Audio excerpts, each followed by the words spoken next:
আসসালামু আলাইকুম। তোমরা সবাই কেমন আছো? আলহামদুলিল্লাহ, আমিও অনেক ভালো আছি। আজকে আমি তোমাদের সঙ্গে একটি রেসিপি শেয়ার করতেছি। আজকে আমি যে রেসিপিটি তোমাদের সঙ্গে শেয়ার করতেছি এটা হচ্ছে আলু দিয়ে দেশি মুরগির পাতলা ঝোল।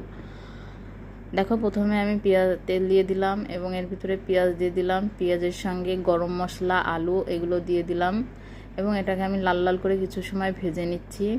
এটা ভাজা হয়ে গেলে এর ভিতরে আমি মাংসের সব মশলাগুলো অ্যাড করে দিলাম এবং এই মশলাটা আমি 10 মিনিট ধরে কষিয়ে নিচ্ছি।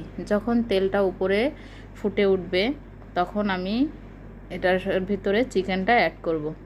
দেখো, আমি চিকেনটা দিয়ে দিলাম। চিকেনটা দেওয়ার পরে আমি এটাকে ভালোভাবে কষিয়ে নিলাম। কষিয়ে নেওয়ার পরে কিছুক্ষণ 10 মিনিট অপেক্ষা করার পরে আমি এর সঙ্গে ঝোলটা অ্যাড করলাম। এটা কিন্তু খেতে অনেক মজা হয়েছে। তোমরাও এভাবে গরমে দেশি মুরগির পাতলা ঝোল করে খেয়ে দেখবে।